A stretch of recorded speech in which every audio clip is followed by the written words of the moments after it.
नमस्कार, मैं हूं विशाल शर्मा और आप देख रहे हैं मनी सेंट्रल। ये एक ऐसा शो है जहां हम गवर्नमेंट पॉलिसी से लेकर इकोनॉमी, शेयर बाजार और पर्सनल फाइनेंस यानी आपकी जेब से जुड़े मसलों पर बात करते हैं। इन मसलों को आसान भाषा में विस्तार से समझाने के लिए हमारे साथ मौजूद हैं हमारे सहयोगी और वरिष्ठ आर्थिक पत्रकार प्रवीण शर्मा सर, आपका मनी सेंट्रल में बहुत स्वागत है। धन्यवाद विशाल। भारतीय शेयर बाजार को एक नहीं बल्कि दो बड़े झटके लगे। दुनिया की दिग्गज ब्रोकरेज फर्म सिटी ग्रुप ने भारतीय शेयर बाजार पर अपनी राय बदल दी है। भारत की रेटिंग ओवरवेट से घटाकर न्यूट्रल कर दी गई। वहीं बैंक ऑफ अमेरिका के ताजा सर्वे के अनुसार भारतीय शेयर बाजार एशिया पैसिफिक रीजन में इन्वेस्टमेंट के लिए सबसे पसंदीदा बाजार यानी मोस्ट फेवर्ड इन्वेस्टमेंट डेस्टिनेशन नहीं रह गया। अब भारतीय शेयर बाजार चौथे पायदान पर खिसक गया है। क्यों रेटिंग को डाउनग्रेड किया गया, जानने और समझने की कोशिश करेंगे। इसके अलावा आज चर्चा करेंगे आरबीआई गवर्नर संजय मल्होत्रा के बयान की। आरबीआई गवर्नर ने कहा कि अगर महंगाई और विकास दर दोनों में गिरावट जारी रहती है तो आरबीआई ब्याज दरों में कटौती करने पर विचार कर सकता है। उन्होंने यह भी संकेत दिया कि महंगाई पूरे साल के अनुमान यानी 3.7% से भी नीचे जा सकती है। इसके अलावा उन्होंने कहा कि बचत यानी डिपॉजिट्स बैंकों से दूर जा रही है, इसलिए नियमों पर पुनर्विचार करने का समय आ गया है। कौन से नियमों में बदलाव होगा, क्यों बैंकों में आने वाली डिपॉजिट्स घट रही, जानने और समझने की कोशिश करेंगे। और अंतिम में चर्चा करेंगे ईपीएफ की। मोदी सरकार ईपीएफ नियमों में बड़ा बदलाव करने वाली है। अब ईपीएफ खाता धारक हर 10 साल में अपनी जमा रकम का बड़ा हिस्सा या पूरी राशि निकाल सकेंगे। अभी क्या है नियम, सरकार की मंशा क्या है, सरकार का यह कदम फायदेमंद है या नुकसानदायक, एकदम आसान भाषा में समझने की कोशिश करेंगे। तो चलिए बिना देर किए फटाफट करते हैं मनी सेंट्रल की शुरुआत। दुनिया की दिग्गज ब्रोकरेज फर्म सिटी ग्रुप ने भारतीय शेयर बाजार पर अपनी राय बदल दी है। भारत की रेटिंग ओवरवेट से घटाकर न्यूट्रल कर दी गई। वहीं चीन और साउथ कोरिया के बाजारों को ओवरवेट कैटेगरी में अपग्रेड किया गया है। सिटी का कहना है कि भारत की अर्थव्यवस्था मजबूत दिखती है और अमेरिका के साथ व्यापार समझौते की संभावना भी है, लेकिन अब ईपीएस यानी अर्निंग्स पर शेयर ग्रोथ की उम्मीदें पहले जैसी दमदार नहीं लग रही है। इसके मुकाबले चीन और साउथ कोरिया की वैल्यूएशन सस्ती है और वहां ईपीएस रिवीजन ट्रेंड्स बेहतर दिख रहे हैं। प्रवीण सर, इसके अलावा बैंक ऑफ अमेरिका ने भी एक सर्वे किया। सर्वे में बताया गया कि भारतीय शेयर बाजार एशिया पैसिफिक रीजन में इन्वेस्टमेंट के लिए मोस्ट फेवर्ड इन्वेस्टमेंट डेस्टिनेशन नहीं रह गया। सर, आज तो दो झटके लग गए।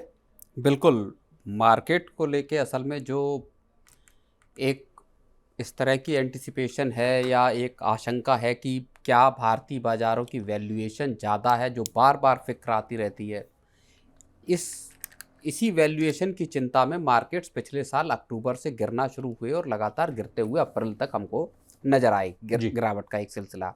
लेकिन उसके बाद चीज़ें संभली, लगा कि ट्रेड डील हो जाएगी। ट्रेड डील भी अभी तक नहीं हुई अमेरिका के साथ, हालांकि आसार इस बात के कि जल्द हो जाएगा। लेकिन ओवर वैल्यूएशन का एक जो खतरा है, वो जो डर है वो लगातार मंडरा रहा और उसी सिलसिले में सिटी ग्रुप ने रेटिंग को जो है न्यूट्रल कर दिया है।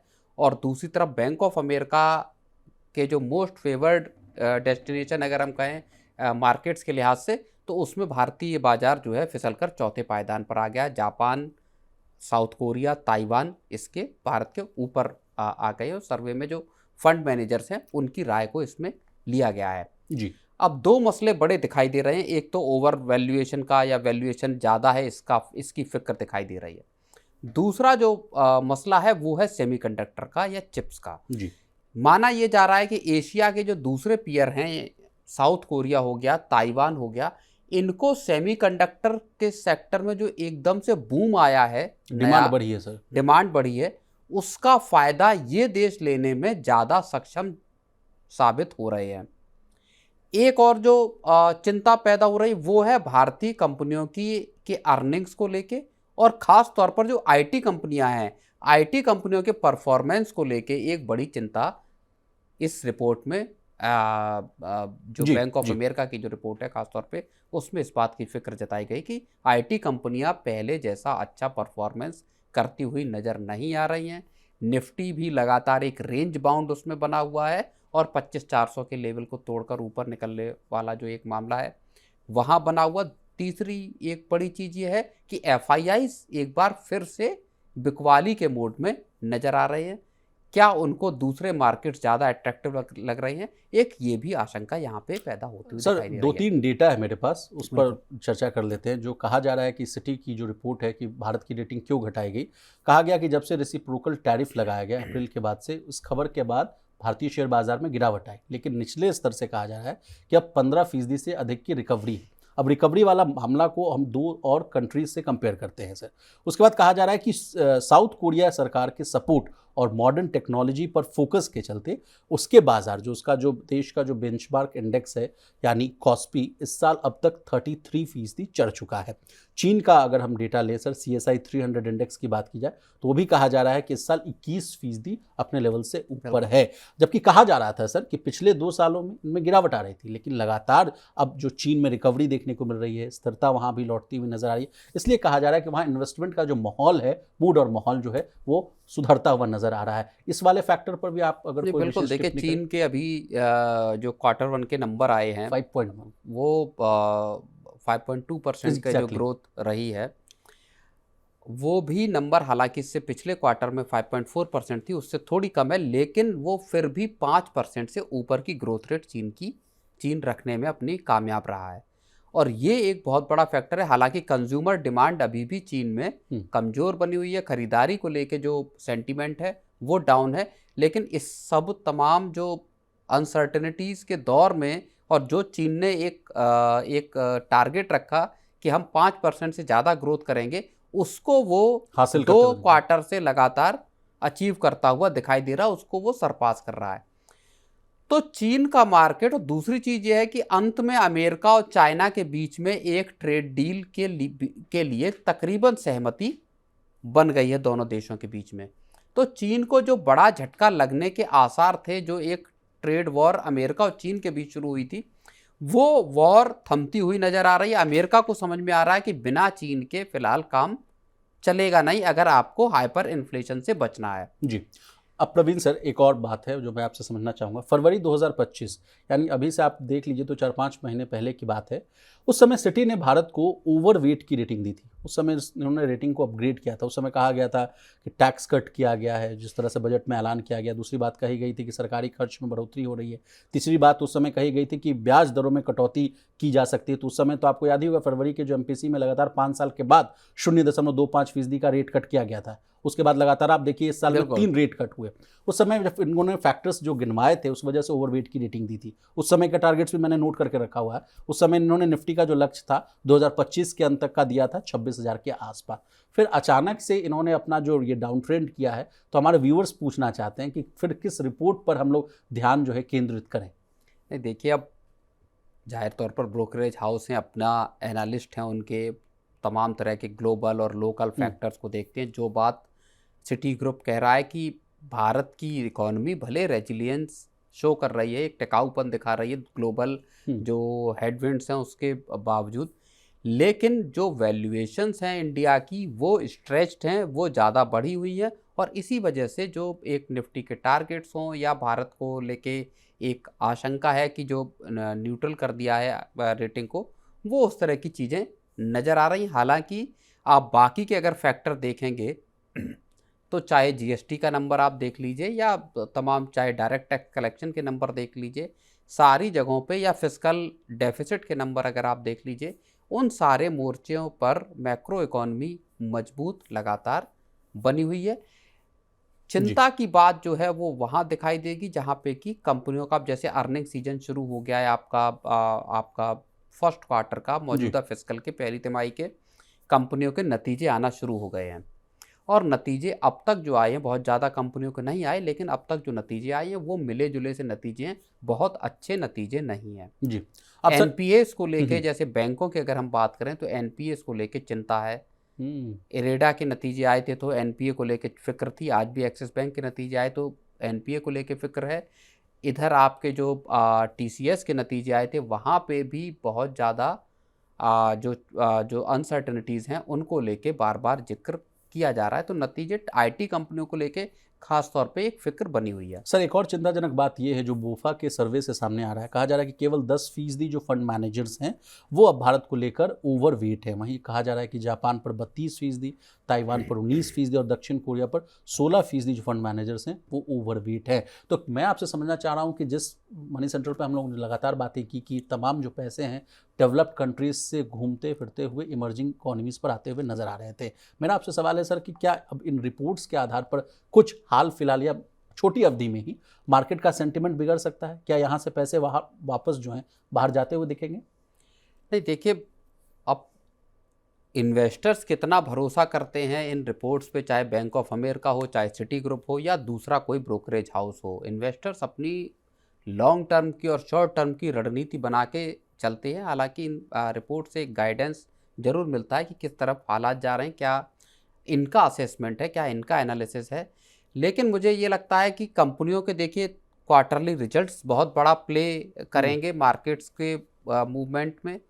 एक बड़ा जो फैसला होगा वो इस चीज़ से निकल के आएगा कि भारत की अमेरिका के साथ ट्रेड डील किस तरह की होती है, कितनी रियायतें भारत दे रहा है, कितनी अमेरिका रियायत देने को तैयार है भारत को। और इस आधार पर आपकी बाकी की चीज़ें भारत की तय होंगी। लेकिन वैल्यूएशन को लेके, क्योंकि अप्रैल के बाद से मार्केट्स में तेजी भी आई, लगातार एफआईआईस का पैसा भी आते हुए दिखाई दिया। अब वो क्या फिर से चिंता पैदा हो रही कि क्या मार्केट फिर ऊपर ऊंची वैल्यूएशंस पे आ गए हैं और यहाँ से एक करेक्शन आएगा, उसके बाद विदेशी इन्वेस्टर्स भारत में आना शुरू करेंगे, या उनको भारत के मुकाबले चाहे जापान हो, चाहे साउथ कोरिया हो, या ताइवान, या फिर चीन, इन मार्केट्स में ज़्यादा रिटर्न अच्छे मिलते हुए दिखाई दे रहे हैं। जो एक ईपीएस की बात आ रही है कि ईपीएस ग्रोथ भारत की उतनी ज़्यादा नहीं रहेगी जितनी इन देशों में रहेगी। जी प्रवीण सर, एक लास्ट सवाल मैं आपसे पूछना चाहूँगा। आपके कमेंट्री में आपने कहा कि सेमीकंडक्टर्स की डिमांड बढ़ी विशाल, इस वजह से जापान हो या साउथ कोरिया हो, ताइवान जैसे देशों में उनकी जो डिमांड है उसको पूर्ति करने के लिए वो लोग अपने जी जान से लग गए। मेरा आपसे सवाल है सर कि ये भी एक बड़ा मौका भारत के लिए था, क्या हम इस मौके से चूक गए? नहीं, हमारे पास तो अभी तक प्लेटफॉर्म ही नहीं था। सेमीकंडक्टर के क्षेत्र में जो पहले काम होना चाहिए था वो हुआ नहीं। आप देखिए, पूरी गतिविधि पिछले 2-1 साल में दिखाई दी है। खास तौर पर जब से कोविड के वक्त में, जब सेमीकंडक्टर की एक क्राइसिस आई, जब सप्लाई डिस्टर्ब हुई और फिर गाड़ियों की जो डिलीवरी लेट हुई, उसके बाद एक इस तरह का माहौल बना कि नहीं, अब तो चाइना +1 और सेमीकंडक्टर्स भारत को अपने यहाँ बनाने होंगे। ताज़ा अपडेट ये भी है प्रवीण सर, माफ़ कीजिएगा मैं आपको रोक रहा हूँ, तो आप ये जो रेयर अर्थ मैग्नेट और मेटल वाला भी मामला इस पर जोड़ दीजिए। हाँ, 2 साल पहले 2022 में सेमीकंडक्टर वाला मामला था और अब देखिए चाइनीज रेयर अर्थ मेटल्स वाला हो, मैग्नेट्स वाला, दोनों स्तर पर अब इंडिया उसमें भी इंसेंटिव दे रही है, एक्सप्लोरेशन और दूसरी तरह की हर तरह की कोशिशें, चाहे दूसरे देशों से इंपोर्ट करना हो, मैग्नेट जो हैं आपके रेयर अर्थ मैग्नेट हो या दूसरे मिनरल्स हों, उनको लेके भी अब सरकार उतना वॉर फुटिंग पे काम कर रही है। लेकिन ये चीज़ें भी पहले होनी चाहिए थी। आपकी गाड़ियों में ज़रूरत पड़ रही, लेकिन हुआ ये कि तब तक चीन से अनइंटरप्टेड सप्लाई थी, चाहे सेमीकंडक्टर्स हों, चाहे रेयर अर्थ मैग्नेट हो। तो कभी किसी का ध्यान उस तरफ, मुझे लगता है, जो जैसा समझ में आता है, इन चीज़ों पर गया ही नहीं।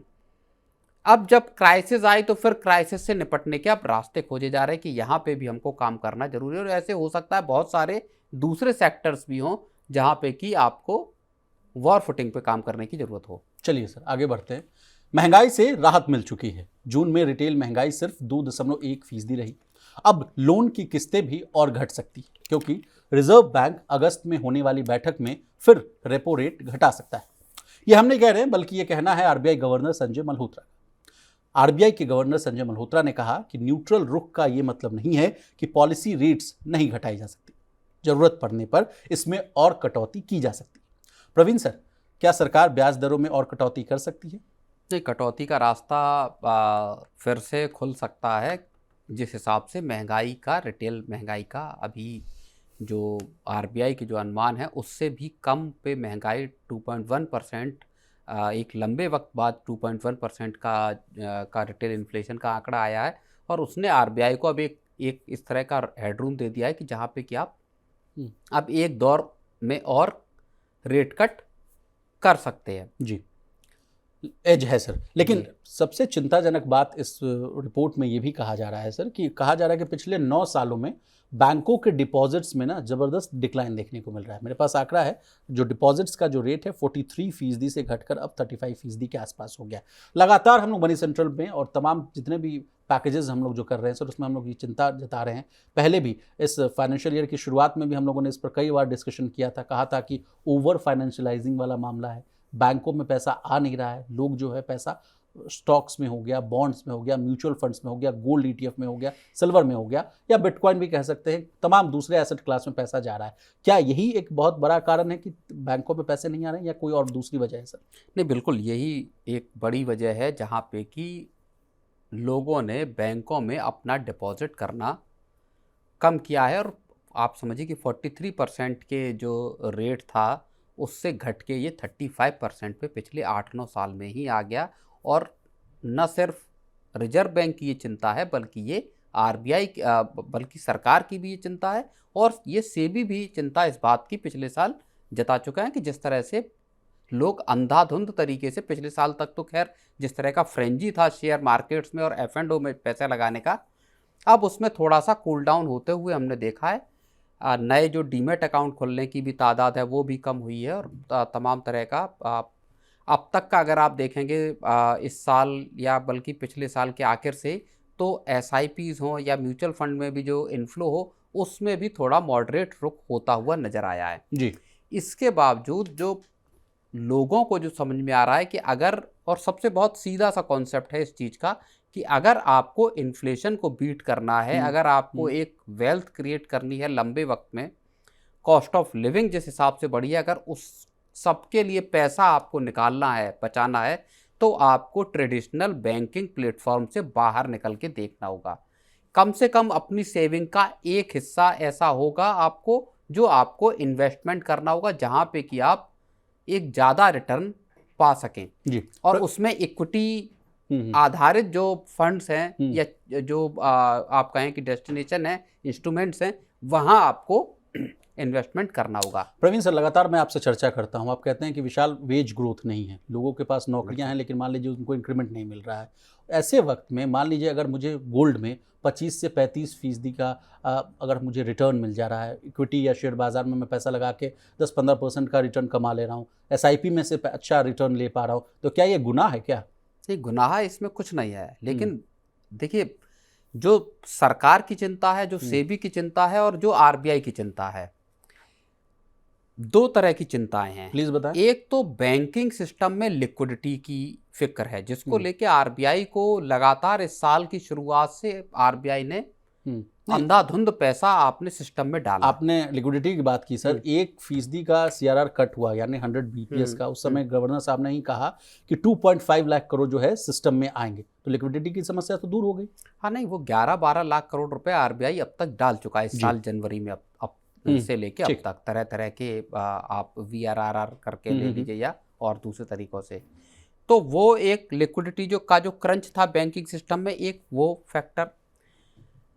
केवल और केवल RBI के पैसे से लिक्विडिटी मार्केट में रहे वो पॉसिबल नहीं है। आपका आम लोगों का पैसा बैंकों में होना चाहिए, ताकि बैंक उसको कर्ज के तौर पर बांट सके और सिस्टम में मनी फ्लो कर सके। तो एक बड़ी चिंता इस बात की थी। दूसरा जो फैक्टर है वो फैक्टर है लोगों के रिस्क के साथ। क्या लोग जो पैसा लगा रहे हैं म्यूचुअल फंड में या स्टॉक मार्केट में या फिर F&O जैसे बेहद खतरनाक या कहें गंभीर उसके रिस्क वाले उसमें, क्या उनको उस रिस्क प्रोफाइल की जानकारी है? क्या वो इतना रिस्क लेने की कैपेसिटी रखते हैं? और बिल्कुल जो ताज़ा जो सेबी की रिपोर्ट जो आई अभी, उसमें स्टडी जो आई, 91% लोगों को नुकसान, उसमें लंबा चौड़ा आया। FY24 के बाद जो FY25 में अगर हम देखते हैं तो लॉस लोगों का 90% से ऊपर ही है सर। हाँ, 84,000 से बढ़ के 1 लाख रुपये को क्रॉस कर गया। और F&O में जो टोटल अगर लॉस देखा जाएगा तो वो 1 लाख करोड़ रुपए से ज़्यादा का लॉस है। 1,01,000 करोड़ रुपए के आसपास का लॉस F&O में हुआ। हाल फिलहाल में सर एक बहुत वायरल टेम्पो ड्राइवर बहुत वायरल हुआ, जिसका बहुत मीडिया हाउसेज ने इंटरव्यू भी किया, बॉम्बे का है वो टेम्पो ड्राइवर, वो एफएनओ ट्रेडिंग करता था, उससे उसको लगता है कि लाखों रुपए उसके जो है डूब गए। वो अब मीडिया में बैठकर तमाम तरह की रिपोर्ट्स में वो कह रहा है कि मत करिए एफएनओ ट्रेडिंग, मैं खुद भुक्तभोगी हूँ, मेरा लाखों हार्ड अर्नड मनी मेरा जो है बर्बाद हो गया। बिल्कुल, तो इस तरह के वाकये आपको गली मोहल्ले गांव कस्बे तक मिलेंगे, जहां पे लोगों को पता नहीं, लोगों को बस इतनी बात पता चली। और उसमें एक बहुत बड़ा जो रोल है वो फाइनेंशियल इन्फ्लुएंसर्स, जो फिनफ्लुएंसर्स जिनको हम बोलते हैं, उनका भी है, जिन्होंने अपने स्क्रीनशॉट्स फर्जी या असली जो भी है वो लगा लगा के लोगों को इस बात के लिए प्रोत्साहित किया, उत्साहित किया कि आप कई एफएनओ लोगों में को पैसा जानता लगाएं। हूँ, जानता क्या हूँ, यूट्यूब चलाता हूँ तो देखता हूँ लाइव ट्रेडिंग चलता रहता है सर, लाइव रहते हैं लोग और बताते रहते हैं कि हाँ भाई यहाँ आप एंट्री ले लीजिए, अब एग्जिट उसमें कर देखिए लीजिए। एक नई चीज हो रही है, चूंकि अब एआई का दौर आ गया है, तो डीप फेक एआई वीडियोस आने लगे हैं, जिसमें जो बहुत बड़े सेलिब्रिटी जो एनालिस्ट हैं या एंकर्स हैं या इकोनॉमी के जानकार हैं, उनसे उनके वीडियोस रील्स के थ्रू आ रहे हैं, जहां वो कह रहे हैं कि मैं हर सुबह आपको 9 बजे 4 स्टॉक्स की टिप्स दूंगा, जहां आप पैसा लगाएंगे और माला माल हो जाएंगे। और लोगों को उसको असली और नकली का फर्क कर पाना मुश्किल है। तो वो जो एक फ्रेंजी बना हुआ है, एक आप समझिए कि एक ऐसा उबाल आया हुआ है लोगों में कि किसी भी तरह से आप बहुत शॉर्ट टर्म में बहुत ज़्यादा पैसा कमा लेना चाहते हैं। एक तरीका है कि आप एक लॉन्गर टर्म में एक ठीक ठाक रिटर्न के साथ आप वेल्थ क्रिएट करें।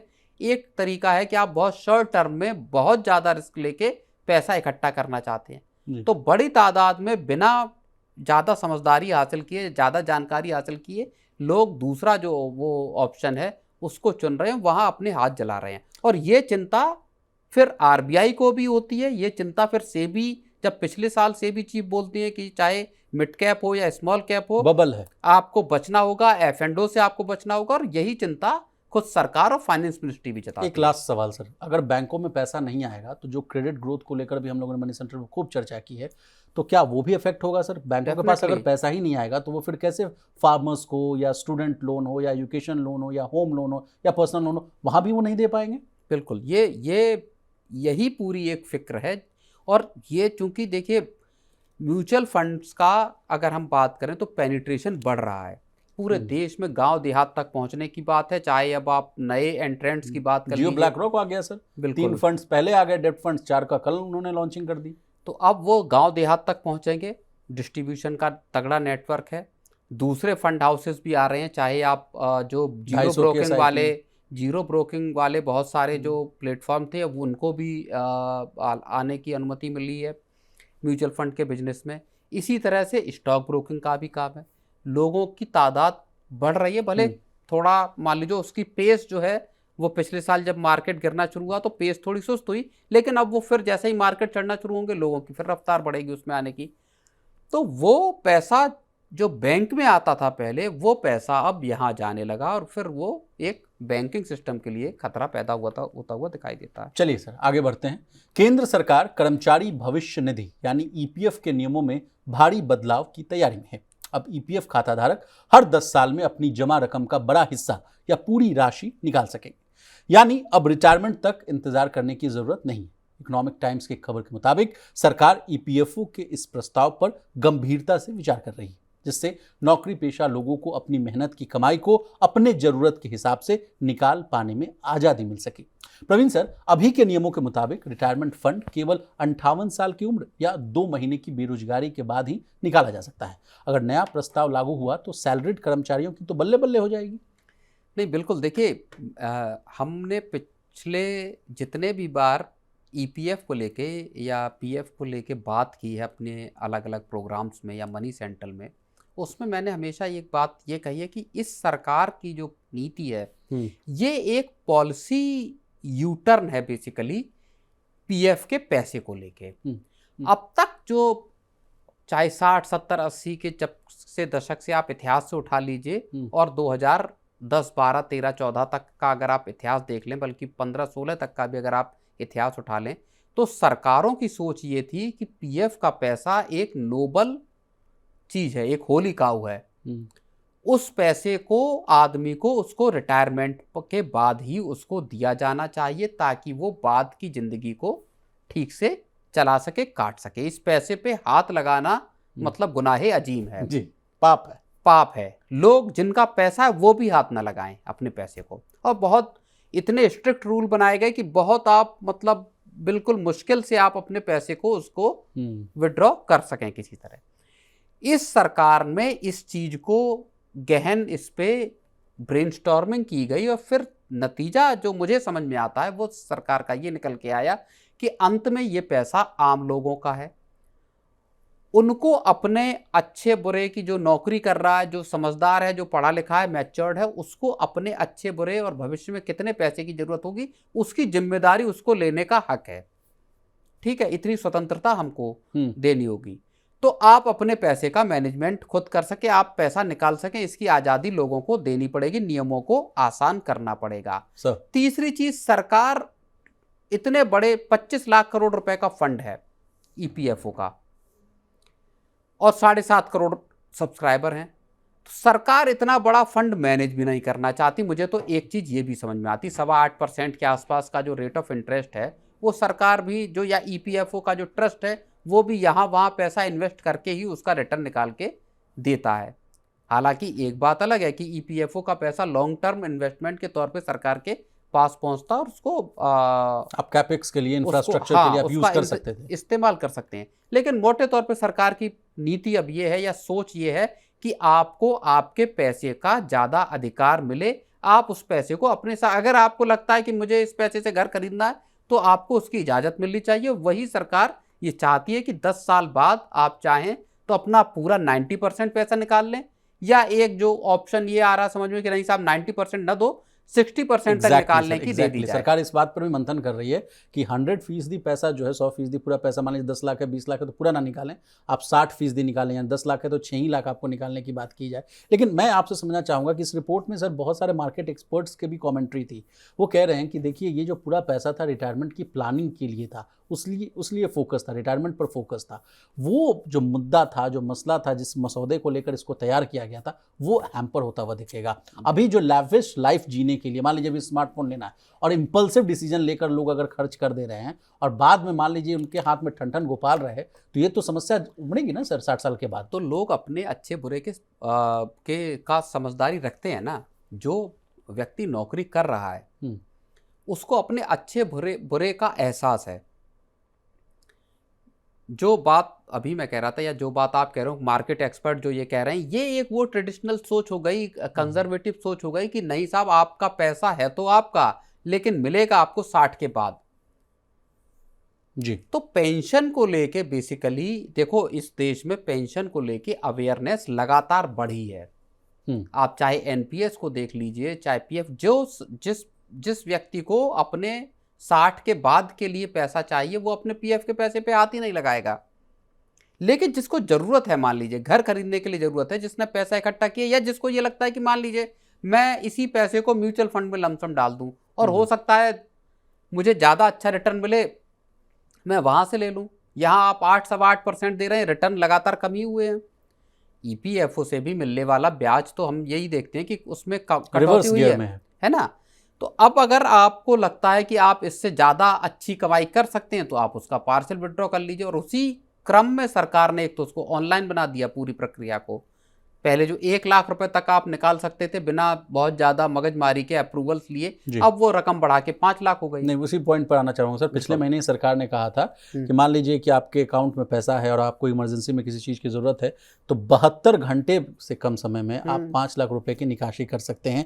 पहले हालांकि ये लिमिट 1 लाख के आसपास थी। इसी के साथ मेरा नेक्स्ट प्रश्न ये है सर कि ईपीएफओ 3.0 पर भी हम आपसे चर्चा करना चाहेंगे। लगातार जिस तरह से जो पॉलिसी को रिवैम्प करने की कोशिश है, 72 घंटे में 5 लाख निकाल लेना, एटीएम कार्ड से पैसा अब निकल सकता है सर, कहा तो ये भी जा रहा है कि यूपीआई से भी आप पैसा निकाल सकते हैं। इन तीनों मुद्दों को और सुमित डावड़ा जी का जो स्टेटमेंट है उसको भी आप पूरा समराइज करके समझाइए। देखिए, जो आंकड़े हैं पिछले साल के और उसके पिछले साल के, मतलब FY25 के और FY24 के, हम कई कार्यक्रमों में उसका जिक्र कर चुके हैं कि नंबर ऑफ एप्लीकेंट्स, यानी जिन लोगों ने पैसा निकाला वो भी अच्छा खासा अमाउंट बढ़ा, लोगों की तादाद, और जो अमाउंट निकाला गया वो भी 2023-24 और 2024-25 में उसमें भी बड़ा फर्क है।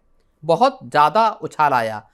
इसका मतलब यह है कि लोगों को अपने पैसे का एक्सेस चाहिए। वो चाहते हैं कि हम इस पैसे का इस्तेमाल, अगर हमें जरूरत पड़ रही है तो हम उसको करें, उसका इस्तेमाल। जी। अंत में वो पैसा है किसके लिए?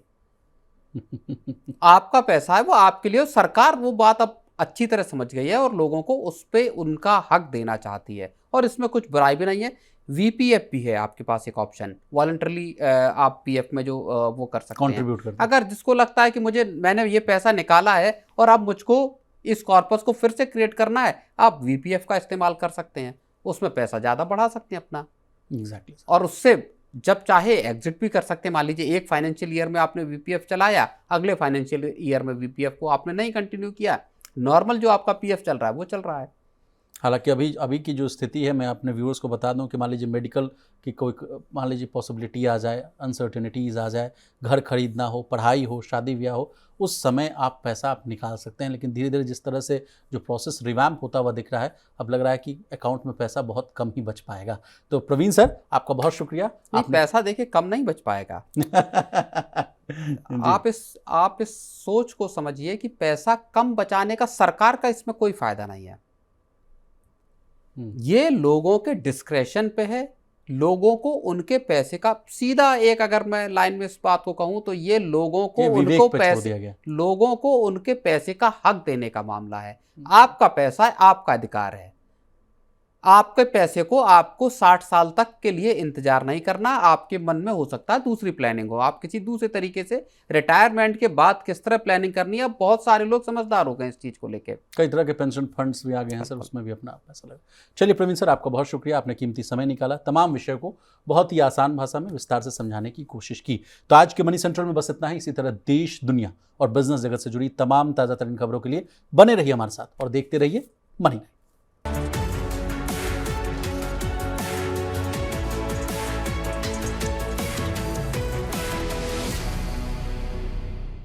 मनी नाइन लाया है membership programme money nine prime. अब आपके दिमाग में कई सारे सवाल होंगे, मसलन आखिर क्या है ये मनी नाइन प्राइम, आपके लिए यानी दर्शकों के लिए इसके क्या फ़ायदे हैं, और एक बड़ा सवाल ये कि मनी नाइन प्राइम से आखिर जुड़ना कैसे है। तो इसकी पूरी जानकारी हम आपको देने जा रहे हैं। मनी नाइन प्राइम में 3 प्लान होंगे, इकोनॉमी, स्टैंडर्ड और वीआईपी। तो फटाफट ज्वाइन कीजिए यूट्यूब पर मनी नाइन प्राइम। ज्वाइन करने के लिए मनी नाइन के यूट्यूब पेज पर जाइए, होम पेज पर मिलेगा ज्वाइन बटन, इसे क्लिक करें, अपनी पसंद का प्लान चुनें और बस हो गया, अब आप रहेंगे सबसे आगे।